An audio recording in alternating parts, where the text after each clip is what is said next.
Hey guys, welcome back to Project X, where we're taking you on a journey with us to find private label product opportunities.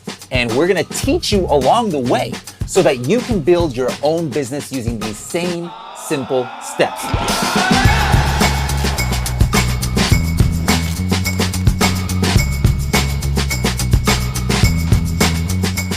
This is episode 2, and by the end of this episode, we're gonna show you what signifies opportunity on Amazon when it comes to products. But not only that, that's basic. We're gonna take it to the next level and show you what signifies opportunity in searching for keywords. And lastly, we're gonna show you where to find products and keywords that you could potentially use. Now, Tim, in episode 1, what kind of things did we learn in that one?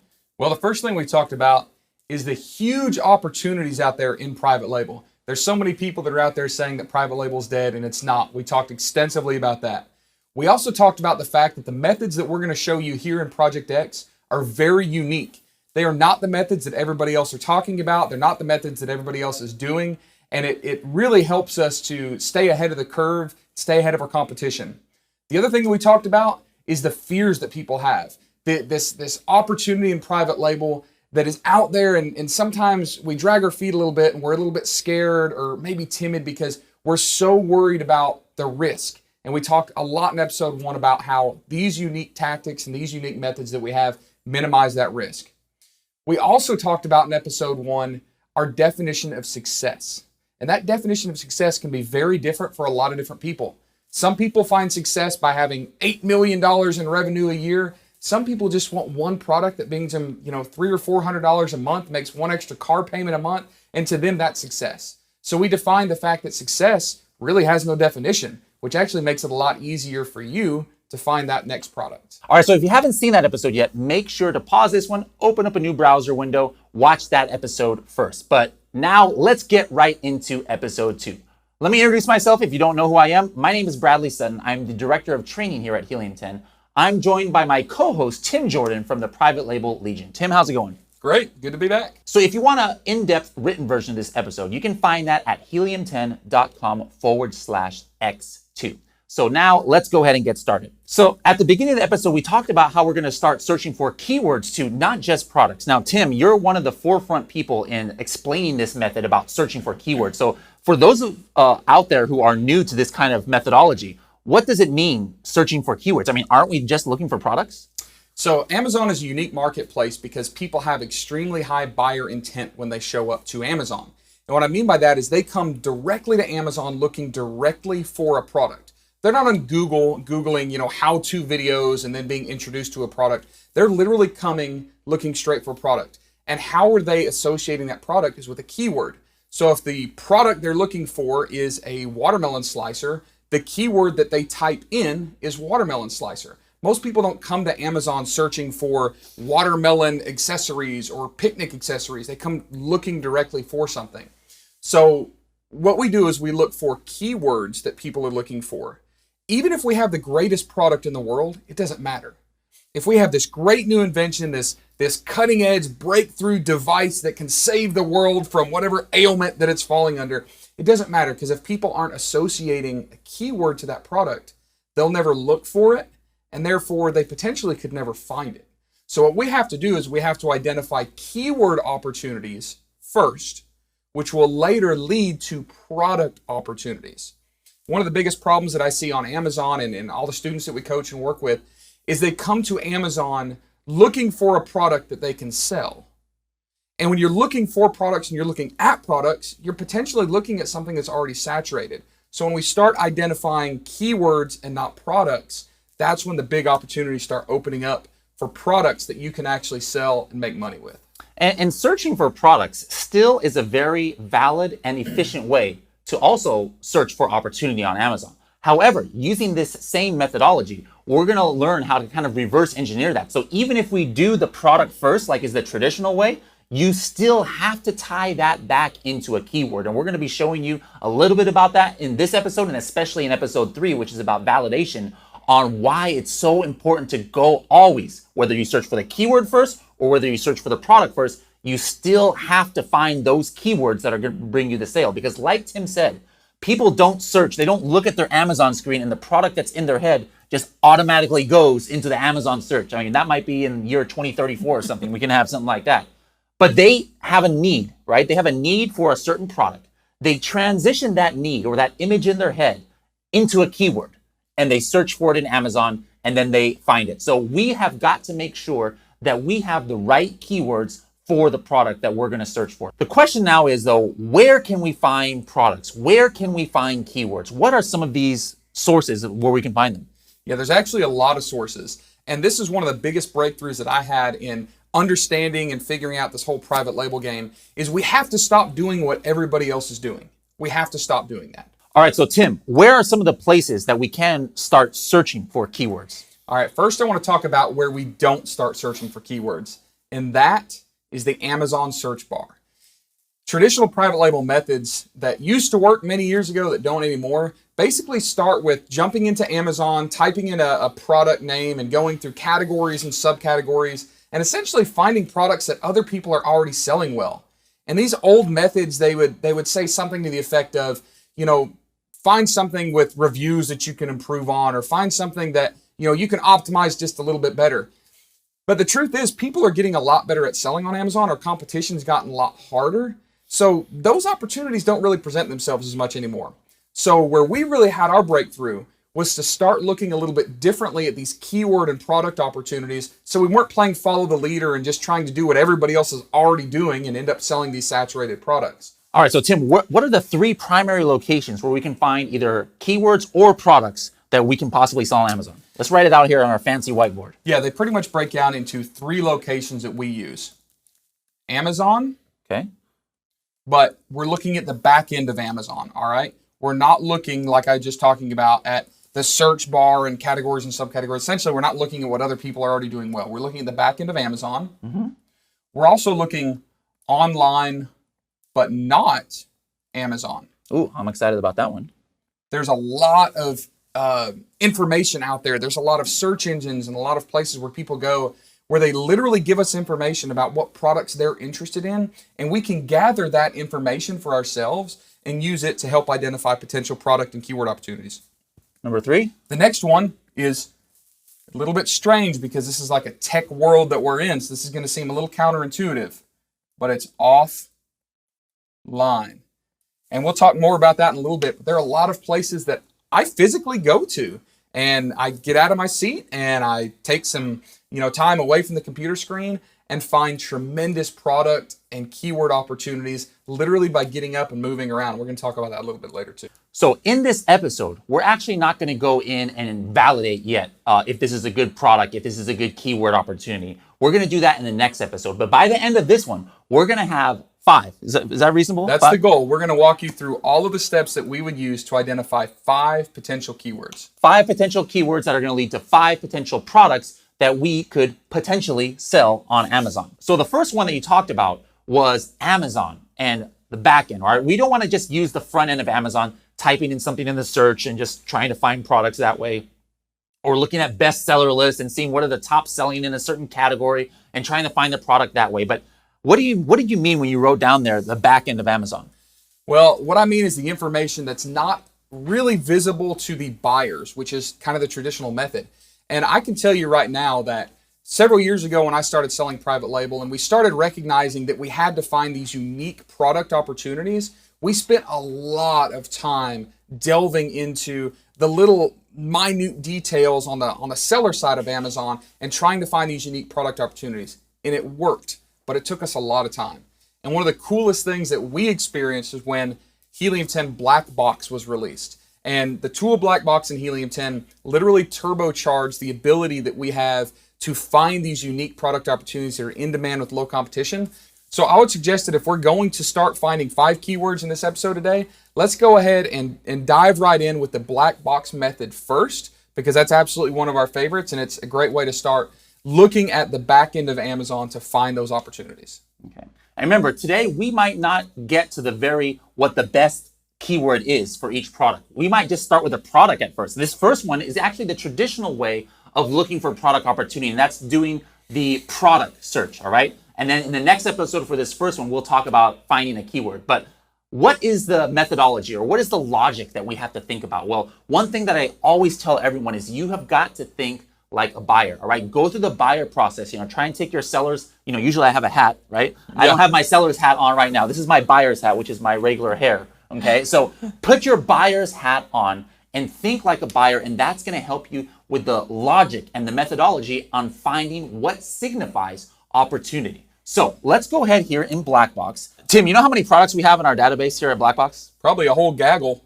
A whole gaggle. I don't know what that word means, but sounds like a whole lot, and you would be right. 450 million products we actually have in our database. So if it's not here, it might not exist. So how do we narrow down a search of 450 million products? Well, the key is putting in different filters that are going to signify potential opportunity. So in this case, I just want to search in one category. So I'm going to pick here, let's see.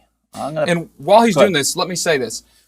What we're showing you right now isn't the exact parameters that you should be searching. We're just showing you that literally just walking through this, how easy it is. We're going to go in here, we're going to type in some parameters, and then this software is literally going to kick us back information. So as you're watching this case study, please don't try to follow the exact same parameters, thinking that's the only way. There's a lot of different ways of doing this. We just want to show you how simple it is. Just use your own imagination, kind of spread out a little bit. Don't use the exact same categories every time because there's opportunities everywhere. Absolutely. All right. So talking about opportunity, how do we know what is opportunity? Now I'm going to search right here in the patio, lawn, and garden category. Okay. So now I've already narrowed down that 450 million products into however many products coming up in that category.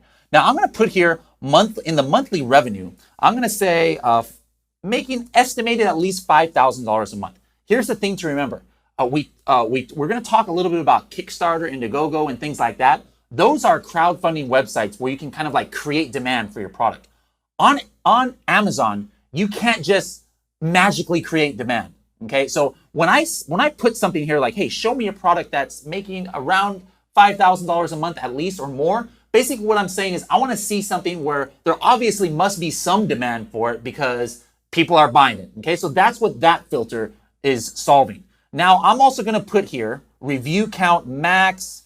If I can find my mouse, there you go. I'm going to put review count max 100. All right, now what's something that you've bought on Amazon recently, or not bought, maybe you searched for? GoPro suction cup mount. GoPro suction cup mount. Let's look for that right now. GoPro suction. Wow, that's one of the first autocompletes that come up.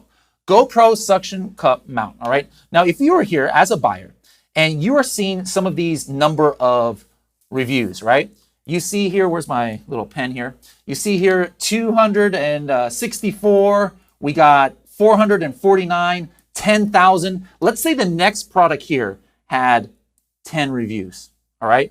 Now, of these four, which one might, if all else was equal, which one might you have clicked on last, just as a buyer? Probably the one with 10 reviews. And why is that? Because there's less social proof, because less people have bought it, and it gives me a little more comfort knowing that a lot of people have bought the other ones. Exactly. And what about, knowing as an experienced Amazon seller like yourself, if this was our main keyword and it was filled with products that had thousands or hundreds of reviews, and as a new product, you're going to have 3, 4, 5, who knows how many reviews. Yep. Is that going to be easy to get on and stay on page one of that keyword? Going to be extremely tough. So looking at this, I immediately know that this is probably an extremely saturated product, and I do not want to try to get into this. Exactly. So the reason why I put right here 100 max reviews is I'm saying, show me a product that's making $5,000 a month or more, but maybe it only has 10 reviews. Maybe it has 20, 30, 40. We just determined, just like Tim said, that psychologically, a buyer, if they are seeing thousands of reviews, they're probably not going to click on a product that has very few reviews. So again, this could, it's not guaranteed, but it could signify potential opportunity, because if it only had 10 reviews, well, maybe everybody else only has 10 reviews on that keyword. Again, remember, we're looking for keywords too, not just products. Okay. If otherwise, the other reason that could be is that maybe, there are products on that page that had 10,000 reviews, 700 reviews, 1,000 reviews, but people are still buying this because maybe this product has some kind of feature or function that none of those other products had. In other words, it almost has no competition for what it does. Either way, again, this to me is saying that there could be opportunity here.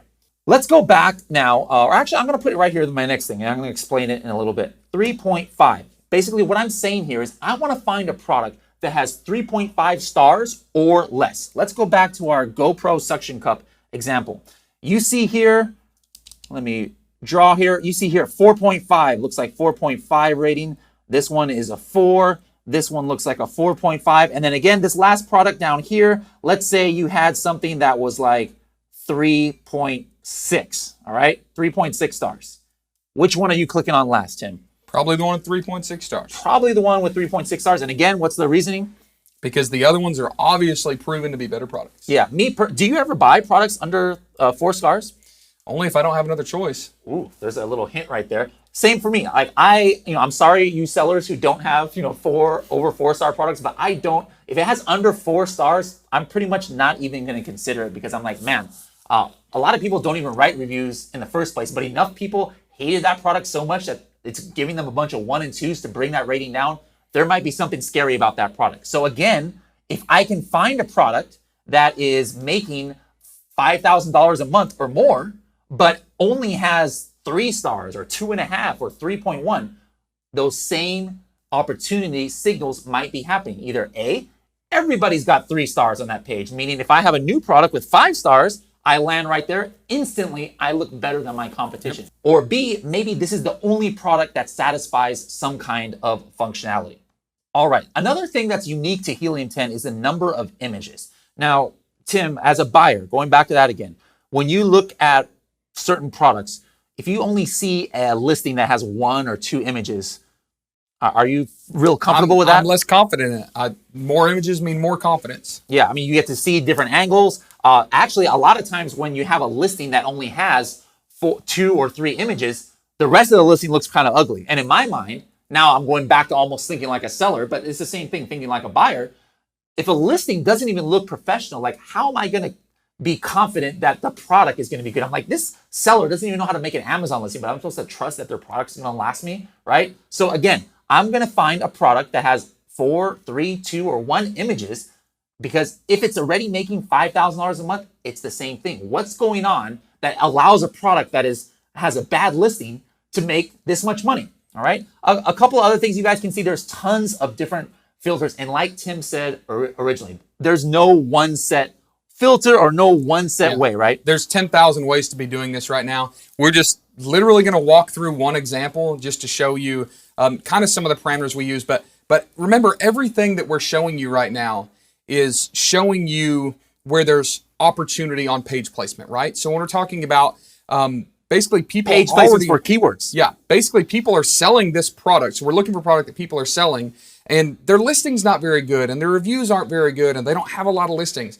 because that's showing us product opportunity. Now, when we started this off, we started off with revenue of $5,000. That may be the least important aspect of this, because there are a lot of people that sell a lot of products, and it's easy to look at revenue and say, oh, I want to jump on this train, but you might not be able to, because it's probably one of those really saturated products. So when we add all this together, we're going to find potentially a product that has demand with low competition on Amazon. Absolutely. So the last 2 ones that I'm going to use right here is variation count. The reason I'm doing that is just because if you're a new seller, you might not want to have a sweater, for example, that has like 8 different colors. Because what does that mean? You're not investing just in one product. You're investing in 8 different products, like 100 each or 1,000 each. You might not have the budget for that. Yeah, and you can definitely make money with variations. But remember, we're showing you simple. Exactly. So Project X is all about entry level, simple, not too complicated. So we're actually dialing that down for you right now. All right, and another thing I'm going to put here is I'm going to put the number of sellers, 1 or 2. This helps to weed out some of those like big name brand products or that people are selling, that they're buying from a department store, from a wholesaler, and they're reselling. Usually there'll be like 10, 15 people on there. We're looking for a private label opportunity. So again, in review, what am I searching for? I'm looking for something in the patio, lawn and garden category, making estimated sales of at least $5,000 a month. It has less than 100 reviews. It's got 3.5 or less rating, right? It's got 4 images or less, only 1 or 2 sellers on there. So let's just take a look at some of these products and see what kind of things come up. We've got grill value parts. We've got Dynatrap insect trap. That looks interesting. So that I'm going to keep in my head. I'm just looking for something that catches my eye. A barbecue spray bottle. Talk about a great keyword right there. Barbecue spray And bottle. look, they're selling it for $18. $18. That might be something. I might look at that one. So let's keep that in mind. We got a wall climber scrubber. See, what you're going to cool. find, there are things that you didn't even know existed that are going to come up here. But notice, I'm talking keywords here. We're finding those keywords just like Tim is saying, and we're finding keywords that we didn't even know existed. Dolphin swivel cable. You know what that is? I actually do. Because, Tell me, please. So, I figured you would. So I have a pool that has a robot scrubber. Okay. But my brand is Dolphin, and this is the cable that attaches to it. Okay. All right. Fair enough. What else do we have here? Dakota Alert rubber replacement hose, pool pump. I'm looking here at the very top. There's a lot of cool ideas here, but I notice here that it says there's 200 more or more products found. Blackbox is going to kind of give me a signal like, hey, you need to narrow down your filters a little bit more. So what I'm going to do here is I'm going to go ahead and add another filter, and let's go between 15 and let's just say what do you $30. $30. All right. Yeah, it's a good price range. And there's actually a reason why you should do this. Like maybe somebody finds a product that you can retail for $8, right? But why wouldn't you want to maybe in most cases sell something that's $8? An $8 item probably has extremely low profitability. Extremely low profitability. At the same time, I don't want to be finding products that are like there's a couple on here I saw was like $100 or $200. Again, I want you or I, if we're new, we might not have $30,000 to invest in a $200 product, right? So let's go ahead and filter this down a little bit more. And now, okay, 27 products. This is a little bit better. We still got that barbecue spray ball. I really like that one. I might have to check that one. Oh, baby. Oh, baby. What is this? Baby shower seed packet party favors. What in the actual heck is that? So I don't know what that is. I'm going to click on this. I don't know, but for $25, that's and a lot. I want to click on this barbecue spray bottle because that is making me hungry, but I want to see what that is. Where's that? Oh, baby. Oh, baby. Okay, let's first look at that. Where's that barbecue spray bottle? So spray bottle helps keep meat moist and flavorful. That's interesting, but you see, why is this coming up here? Remember those filters that we put in? Less than 4 images. We've got less than 100 reviews. 3.5 or less, it matched all of those. So that's a possibility. Let's take a look at this. Oh, baby shower seed packet party favors, boy or girl. Where's my little pen? Here we go. Individual bouquet, all right? So I'm looking here. The things that I like is number of reviews, 7 reviews, okay? It's 3.5 or less. It's got Amazon's choice for something, for a keyword, baby shower favors.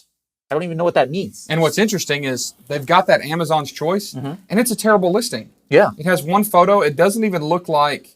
Look at these bullet points are so scarce. Like, why is it putting something in quotations? Plant these seeds and watch them bloom like our baby who will be here soon. That's weird. That's actually kind of cool. But anyways, let's see. Only what? How many images? 3 images.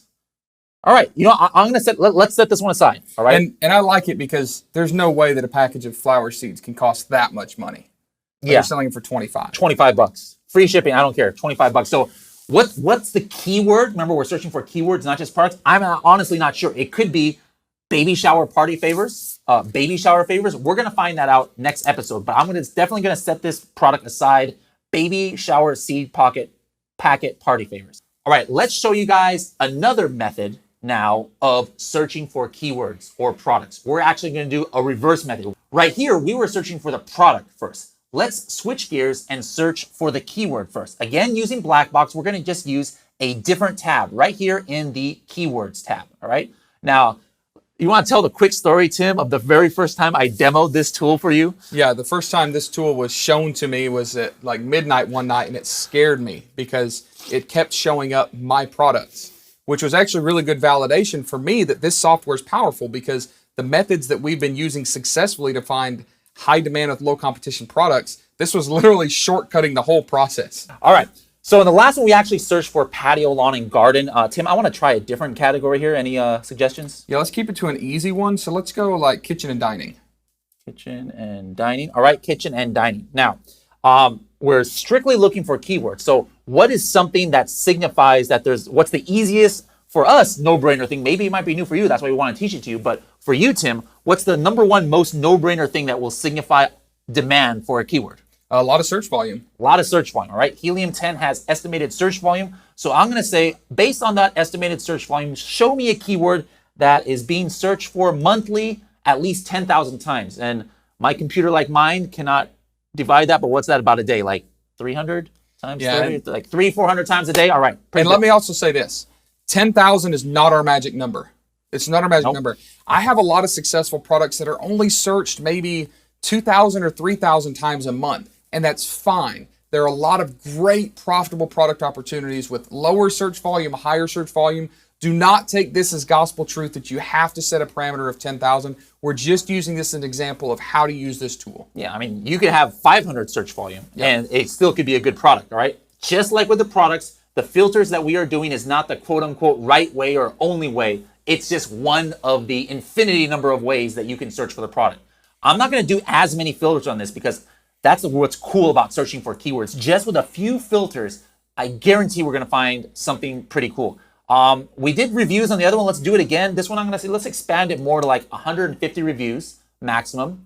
All right. And basically, what does that mean? You're like, wait a minute, how can you have a review on a keyword? Well, what Helium 10 is doing here is it's taking the top page, some of the top products on that first page, and taking an average of what those top products reviews are. So basically, I'm saying, so far, show me something in the kitchen and dining category that has less than 150 reviews among, average among the top products, and it's being searched for at least 10,000 times.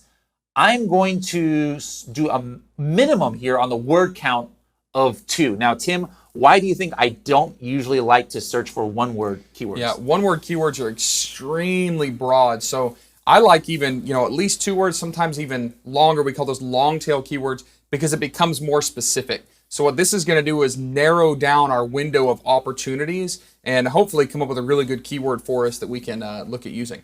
Okay, and that's it. That's all I'm going to do. That's how many filters we got. We got search volume, review count, and word count. That's it, and category, of course. Look at this first one. Egg cartons. Egg cartons.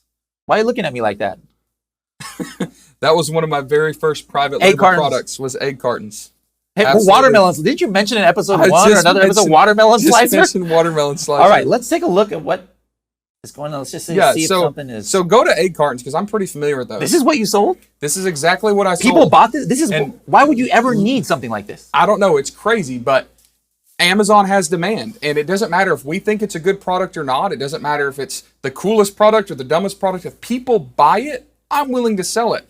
And I was literally one of the very first people to sell this product. Now, here's what I can tell you is I'm going to go ahead and skip forward and give you a little bit of a spoiler alert here. This product is fairly saturated, right? So I'm pretty sure that this is not going to be our product opportunity. But I don't know, Tim. Like, look, I'm looking at this right here. The number one, Amazon's Choice, only has 12 reviews. None of the 36 reviews, 126 reviews, 56 reviews. This doesn't even have Amazon Prime. So, like, if it's all right with you, I still want to save this and save this for the next episode so we can run through it and validate. You can prove to me why you think it's not an opportunity. Yep. So let's call egg cartons our potential keyword opportunity number 2. All right. Sounds good. Let's find keyword number 3 by the same method. Let's go back into black box keywords and kind of do it all over again and see what happens. All right, maybe a different category this time? Hey, let's do a different category. So Tim, what category we just did? We've done patio, lawn, and garden. We've done kitchen and dining. Third one. I like how simple the whole kitchen area is, but let's go to a different category. Let's do home and kitchen. Can we talk about why there's a home and kitchen category and a kitchen and dining category? There's no rhyme or reason. We just follow the rules. Here we go. Home and kitchen. I'm going to go crazy. I went 10,000. Let's just get ridiculous. Let's go 30,000. What do you think, Tim? Let's do it. 30,000. 30,000 searches a month. It doesn't take a computer like mine to know that's 1,000 people a day are searching for this. But I want to drop the review count back down. Let's drop that to like 100. 100. All right. Is that enough? You want to search it right now? So if we search it here, there's no way that there's a 30,000 search volume that has less than 100 reviews. Let's find out. 6 phrases. Murphy bed, accent chair, pineapple decor. What? Canvas wall art, sunflower. Whoa. What is a burrito blanket? Burrito blanket? And I like the price point too. The reason price point's important is because we don't have to spend a whole lot of money to test this and launch it. And I suspect that any blanket is pretty inexpensive, right? I can't get over that there's a such thing as burrito blanket. What is it? Can we look Yeah, at it? let's actually search for that. We know what the keyword is, but what on earth is the product? View on Amazon. Is it These even are a blanket? tortillas. These are burritos that are supposed to look like tortillas. Look at that. What in the world? Can I buy one right now? Well, wait, there's 30,000 searches. So we can't look at the sponsored products. So if we eliminate those, we can say there's 1, 2, 3, 4. That actually literally, I don't know what that is. there is no way that 5, 6, 7. There's only 7 products even indexing for this keyword that has 30,000 searches a month. we got to save this product. Yeah, we We got to look at this. It's ridiculous, but we got to check it out. So let's make that keyword number 3. Keyword number 3. Burrito blanket. Burrito blanket. So that was like the first source of where to find products and keywords is, again, looking at Amazon. Let's go back to our whiteboard here. We talked about Amazon backend. We just did this. Now this is check mark. This is done. Now we're going to talk about online, not Amazon. What are some of those sources? You take the wheel on this one too. So there's a lot of sources like Etsy, which is a great market where people are literally launching things before they show up on Amazon.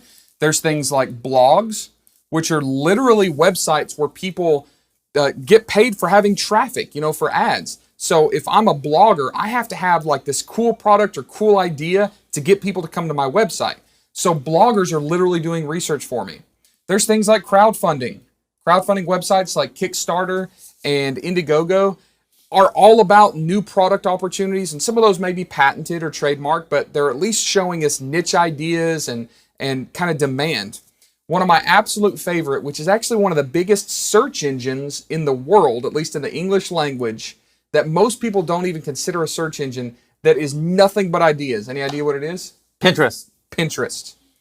So for this case study, because most people have Pinterest on their cell phone and it's a free app, let's go to Pinterest. And what I want to do is kind of think about different categories and niches that we can look at Pinterest and find something that's trending on Pinterest that's maybe not even offered on Amazon, or if it is offered on Amazon, it's offered so horribly that there's really no competition. All right, so I'm here on Pinterest.com.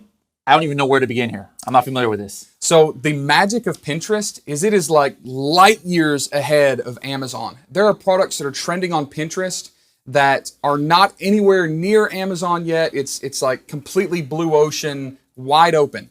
And what I like to do is sometimes I'll start with what I know to be a saturated product or saturated niche and see if Pinterest can give me like cutting edge product ideas for those niches. So, I see a lot of saturated products and there's hooded baby towels. There's sugar skulls. You know what a sugar skull is? No idea. All right. Google sugar skulls. This is just to show you guys what this is. This is completely saturated product. Don't try to sell sugar skulls. So we're talking Please. Sugar, SKULL? SKULL. Skull. Skull. You're in California. All right, no, not so skull. Skull, Tim. Hit Say it with me. images. Hit images. You can't say that word, I don't think, guys. All right. So Oh, okay. I've sugar seen this skulls. before. You've seen these around. Yeah. They're really popular right now. Day of the Dead kind Day of of stuff. the Dead. But what's interesting is if there's a niche, one of the powers of Pinterest is it'll show us other products related to these already saturated products. So let's go back to Pinterest and let's type sugar skull. All right, so we're here on Sugar Skull. This is interesting, to say the least. I'm just like mostly seeing like face paintings and things like that here. It's though. not a lot of products, which Yeah. is fine. That's like the magic of Pinterest. Because remember, right now we're looking for keywords, not products, right? So if we want to transition what Pinterest is showing us to be a popular keyword and what I already know is a saturated keyword on Amazon, let's think about how we can maybe find a product that's related to this keyword. So let's expand our search on Pinterest a little bit, just kind of run down this rabbit trail. What's another category of things that we can look at? We've looked at lawn and garden. We've looked at kitchen a couple times. Let's look at like something simple, very easy to get into, low risk, like home decor. Home right? decor, all right. So literally type just sugar skull decor. decor. I remember one of the keywords we found in that other search was pineapple decor. Pineapple We actually didn't decor. take a look at that, but I was curious what the heck that is. So sugar, wow, it's even in the Pinterest autocomplete. Wow. Sugar skull decor. All right, now we're getting somewhere. Okay, I see. So, I like these. Look at these spoons. Spoons with a skull on it. That's pretty cool. That is awesome. So literally in like 3 minutes on Pinterest, we're looking at a screen that could give us 15 or 20 different keyword ideas. And that's what I love about looking off of Amazon is I guarantee we're looking at products right now that are not on Amazon, and we've done it quickly, right? It's so fast. The old school private label methods, you might spend 6 hours trying to go down these rabbit trails on Amazon seeing the same old saturated products. And in just minutes, we're finding product and keyword opportunities. So important. So I like this one. I'm gonna say I like that one. That's pretty cool. you Whatever. like the skull spoon, the spoon's spoons. cool. Let's go to I don't like oversized, but this is kind of interesting right there. Looks like a coffin. Yeah, circle that one. You want to actually look at it? Yeah, look at it. I don't know who on earth would make a coffin into a bookshelf. Sugar skull, Ouija board, coffin, bookshelf. Coffin bookshelf. Coffin bookshelf. All right. Seems like an interesting keyword. Back Let's out. go. Let's see what else. So we've got skull spoons. We've got coffin bookshelf. What else do we have here? We have Oh, look at this one. Skull makeup brush holder. skull makeup brush holder. Well, there's 3 that caught our attention. Let's check those. So what we do in this Pinterest realm is now we just go to Amazon and we literally just type these in and kind of see what happens. And we're just going to take a really quick look for this episode and come up with just another product idea. So Skull spoons was the first one. This looks like that exact one there. it is the exact same one. Seems interesting. Seems interesting. It could definitely be potential. It's low reviews. It's not a great price. The price point's pretty low, which means there might not be a whole lot of profit margin in there. What was the other one we checked?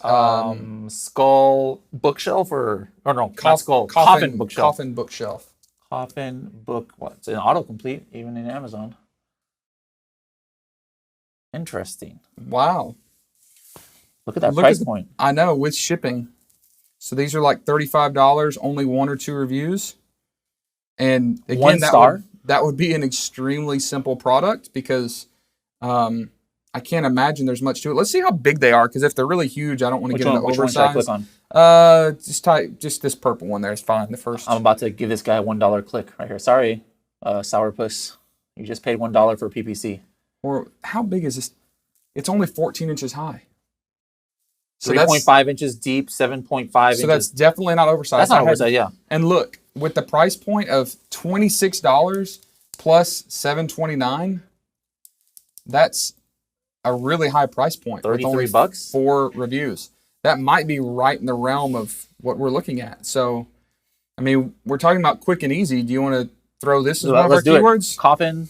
All right. Bookshelf. Keyword number 4 is coffin bookshelf. Let's do it. Let's go back to our whiteboard, Tim, because until now we've gotten 4 products, 4 keywords, and now we need a 5th. We said we'd do 5. We've talked about 2 different sources of looking for keywords and products: Amazon on the back end and online, which is off of Amazon. Now let's just talk about offline at all. So I'm assuming this is IRL, in real life, right? In real life, yep. So there are a ton of products out there floating around the world that are not on Amazon yet. And I love getting away from my computer, getting off my seat, and actually physically putting boots on the ground in different places to find potential products. A lot of these products are cutting edge. A lot of these products are new. A lot of these products have never seen e-commerce yet. And if we can identify them, potentially launch them first, we can have huge success. So we go to a lot of local trade shows and flea markets and just interesting shops and markets. But one of my absolute favorite places to go is China. Now, right now, a lot of people are scared about China because on the news they're seeing things about the trade war. Mm-hmm. I can tell you this about our brands personally. We have not changed anything we've done because we've launched products with such high margins that even if tariffs change a little bit, it doesn't really matter. But in addition to that, there are a lot of products that are made in China that are actually good quality, that are inexpensive. We source from a lot of places. We source from India and Central America and the Caribbean and even in the US. But China is still one of our go-to places, especially for identifying potential product opportunities. So over and offline, we're just going to type markets or write markets. Okay. Markets in general. This can be, like I said, your local market all the way to the other side of the world. All right, so Tim, we've been planning this Project X for a while, and then I remember you were taking some of your students to Yiwu, China, and so that's where this video came from, right? Yeah, it's a couple months ago. I knew that we were going to be having this conversation, and I knew that I was going to want to talk about offline places to find keywords. So I literally spent one day walking around the market filming myself, and I think I found a pretty cool one that maybe we can, so I see take a look at here. 3 videos here. I just hit this first one first. Okay. So as we're walking around looking for different things, we're just looking for anything that kind of catches our eye. We just walked into this shop that has nothing but hammers. You can see behind me just hammer after hammer after hammer after hammer. And it would be really easy to say, oh, this is just a hammer store. But what we're looking for are unique product opportunities. So right now, my eyes are immediately going to unique looking hammers, or unique striking tools, or whatever those keywords are going to be. Because remember, we don't sell products, we sell keywords. If a product is saturated, but maybe we can sell it on an unsaturated keyword, we can have success. Or if there are people looking for a specific keyword, we just have to identify the product that correlates with it. So I'm just going to show you kind of a few things that popped out to me when I first walked into the shop, and show you how kind of our process works. So of all these hammers, here's a different style. Looking around, and what caught my eye was this back wall with, here's some strange hammers, but also these little hatchets, because that's a little bit different shape than I've ever seen before. So what we're going to do is we're going to get the pricing and information on these hatchets, add that to our potential product catalog, and then determine if maybe there's a product opportunity there for us. Let me see, video number 2 next. Yep. Okay, so now that I know I'm interested in some of these like weird hammers just as a catalog idea, what we're gonna do while we're here is go ahead and get all the information, the price, the MOQ, what customization's available, lead time, because I'm gonna go back and use Helium 10 now to check keyword search volume. I'm also going to look at Amazon and see if there's a lot of competition, see what the average prices are on the listings.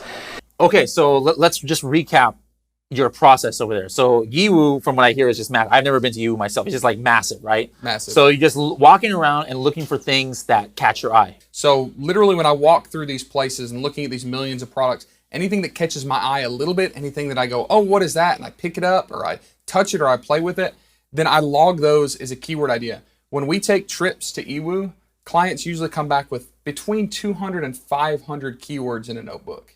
It's ridiculous. Then we have to process all of that. This is really an example of how you listeners can approach any offline marketplace, any trade show, anything like that. Literally just walk around and see what's interesting. A lot of those products are going to be saturated. It's okay. Go really wide, but not deep. Just make a big keyword list. And when you get back to your computer, punch in all those keywords to validate. We're going to show you that in the next episode. But this walkthrough that I shot in China is a really good example of how I literally could walk through a market that most people would just, walk right past that store. They'd walk right past that hammer store and think there's no opportunities. But my suspicion is when we go to validate this, that we're going to find that those unique axes I found might have some merit. Okay, so let's recap. We talked about what kind of things signify opportunity when searching either for products first or for keywords first. Then we went through 3 different sources of where we can find those products or keywords. The first being Amazon. All right. Second being off of Amazon, but online. And the third? Completely offline. All right. And we were able to find 5 keywords, 5 potential products and keywords that we're going to investigate in the next episode. So the 5 products are the first one was the baby shower party favors. The second one was egg cartons. That's the one that you say no, but I said yes. The third one was my favorite, which was the burrito blanket. The fourth one was the coffin bookshelf. And the last one looks like some kind of special hatchet. Was that the keyword? Hatchet. We'll look it up. We'll look up hatchet or like hand axe. Hatchet or hand axe. All right. So now we've got a list of 5 keywords, 5 products that we are going to say, hey, we're not sure if these are potentially profitable products. We're not 100% sure, but there's a way that we can help validate some of these ideas. And we're going to do that in the next episode. Now keep this in mind. There are a million ways to find potential keyword and product ideas. We're short on time. We're trying to keep it extremely basic, so we've only showed you a couple. Just in that list of online but off of Amazon items, we can't go through all those. Keep in mind that what we're showing you right here are just examples of the process. We're not saying exactly which products are great. We're not even specifying which parameters are great, but we're trying to take a really wide overview to show you products like the burrito blankets that have 30,000 searches a month. And we're going to look at products that may have a lot less searches a month, but no competition, so are still a valid opportunity. So keep in mind, this is not 100% parameters that we're setting for you. We're just showing you the process where we can literally take a keyword that we find anywhere, anyhow, and then on next episode, we're going to show you how we validate that and continue the process to launch your own private label products. So we have barely scratched the surface of Project X, which is the entire method that we use to identify, validate, and launch private label products. We're just in step one. We've got a lot more episodes to come. Don't try to get too far ahead. Don't try to get discouraged because we haven't shown you enough. You have to watch the next episodes. The next episodes are going to continue to spell out this entire process clearly so that you can replicate it to find, validate, and launch your own successful private label products. And don't forget, if you haven't done so already, make sure to sign up on Facebook for the Helium 10 users group. And you can actually tag myself or Tim, and we can get to the questions there too. Even if you're watching this on a replay far in advance, make sure to sign up for Helium 10 users, tag us, and we'd be happy to answer your questions. All right, guys, so we will see you on the next episode where we get to validate these 5 keywords that we found.